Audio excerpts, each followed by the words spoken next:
बिस्मिल्लाहिर्रहमानिर्रहीम अस्सलाम वालेकुम। वेलकम करता हूं आपका एमएफ टेक वीडियो में। मेरा नाम है मुनव्वर शाह। दोस्तों, आज की इस वीडियो में हम कंपेयर करने जा रहे हैं दो एसी TCL T3 Pro को और चैंगहुंग रुबा के SDH 180 CI को।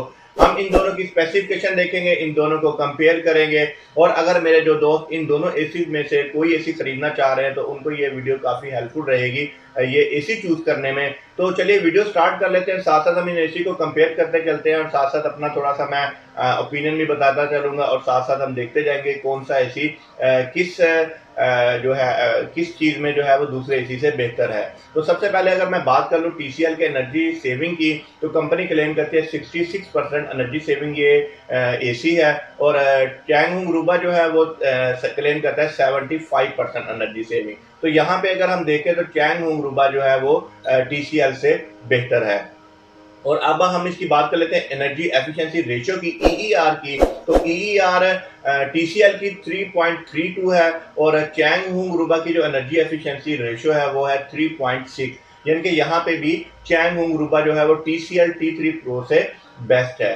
अब हम इनकी बात कर लेते हैं ट्रॉपिकल T3 कंप्रेसर के बारे में। तो दोनों एसी में T3 क्लाइमेट क्लास के कंप्रेसर यूज किए गए हैं। चैंगहुंग रुबा में जो हिताची का जापानीज टेक्नोलॉजी का जो है कंप्रेसर वो यूज किया गया है और TCL T3 Pro में रोटरी कंप्रेसर यूज किया गया है। तो दोनों ही क्लाइमेट क्लास में है। TCL क्लेम करता है कि वो 50 डिग्री सेंटीग्रेड तक काम करता है और चैंगहुंग रुबा काम क्लेम करता है कि वो हमारा जो आउटर टेम्परेचर अगर 60 डिग्री सेंटीग्रेड हो तो वहां तक ये बेस्ट परफॉर्मेंस देता है। तो यहाँ पे भी जो पॉइंट है अगर हम देखें स्पेसिफिकेशन जो हमें कंपनी क्लेम करती है उस लिहाज से चैंगहुंग रुबा TCL से बेहतर है। अब हम बात कर लेते हैं इसके एम्पेयर्स की।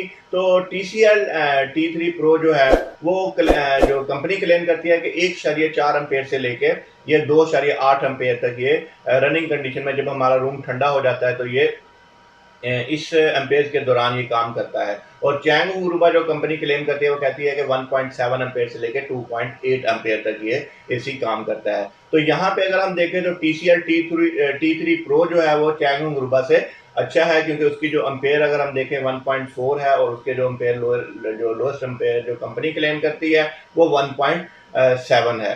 तो अब हम इसकी बात कर लेते हैं वाट्स की कि हमारे कितने वाट्स यूज करता है। तो मैंने इससे पहले भी बहुत सारी वीडियो में ये बता चुका हूँ कि जो 1.5 टन का एसी है अगर उसकी एवरेज वाट की कंजप्शन की जाए, क्योंकि जो इन्वर्टर टेक्नोलॉजी होती है उसमें ये स्टार्टिंग में वाट तो उसने ज़्यादा लेने ही होते हैं, उसके बाद रूम ठंडा होता है तो उसके कंप्रेसर की स्पीड जो है वो काफ़ी कम हो जाती है क्योंकि उसने अपनी स्पीड को डाउन कर लिया होता है कमरे ठंडे होने की वजह से। तो इस वजह से जो इसकी एवरेज कैलकुलेशन आती है वो 1400 से लेके 1500 वाट के दरमियान आती है। लेकिन फिर भी जो TCL T3 क्लेम करता है वो ये कहता है कि 350 वाट से लेके 2200 वाट तक जो है ये काम करता है। और जो चैंगहुंग रुबा है वो कहता है 385 वाट 385 वाट से लेके 1900 वाट तक ये काम करता है। तो यहाँ पे भी चैंगहुंग रुबा जो है वो TCL से थोड़ा सा वाट के लिहाज से अगर देखा जाए जो कंपनी क्लेम करती है जो वेबसाइट के ऊपर जो मेंशन है उसके लिहाज से बेस्ट है TCL से। अब बात कर लेते हैं इसके लो वोल्टेज की। जो TCL T3 Pro है वो 160 वोल्ट से लेकर 260 वोल्ट तक काम करता है। लो वोल्टेज ऑपरेशनल है, इनकी UPS एनेबल है। इसी तरह चैंगहुंग रुबा जो 135 वोल्ट से लेकर 260 वोल्ट तक ये काम करता है। इसी मतलब ये भी UPS एनेबल है। लेकिन अगर वोल्टेज को देखा जाए तो 135 और 160 में थोड़ा सा डिफरेंस है। तो अगर इस पॉइंट को भी देखा जाए तो चैंगहुंग रुबा जो है वो TCL से थोड़ा बेहतर है। इसकी एयर फ्लो की बात कर ले तो 4 डायमेंशन एयर फ्लो दोनों एसी में यूज की गई। दोनों एसीज के अंदर जो है 4D एयर फ्लो है, मतलब 4 डायमेंशन एयर फ्लो है। और अगर हम देखें इनके DC कंपोनेंट्स को तो DC कंपोनेंट्स मतलब फुल DC इन्वर्टर या जो 3 कंपोनेंट DC इन्वर्टर से इसमें होते हैं, मतलब कि हमारा जो कंप्रेसर है, हमारा जो इंडोर है, आउटडोर है, या हमारा जो फुल का फुल पांचों के पांचों कंपोनेंट्स है वो DC इन्वर्टर है। तो इन दोनों एसी में हमारे पांचों के पांचों कंपोनेंट जो है वो DC इन्वर्टर है, मतलब ये दोनों जो एसी हैं वो फुल DC इन्वर्टर एसी हैं। अब हम बात कर लेते हैं इसके वाईफाई की कि क्या हम इसे वाईफाई से कंट्रोल कर सकते हैं, ये वाईफाई एनेबल है। तो बिल्कुल ये दोनों एसी जो है वो वाईफाई एनेबल है। उसके अलावा ये वॉइस कंट्रोल यानी कि वॉइस असिस्टेंस के जरिए भी कंट्रोल किए जा सकते हैं। और अब अगर बात कर ले इसके डिस्प्ले की तो दोनों में हिडन डिस्प्ले दिया गया है। फायर प्रूफ जो है मटेरियल इसके अंदर यूज किया गया है।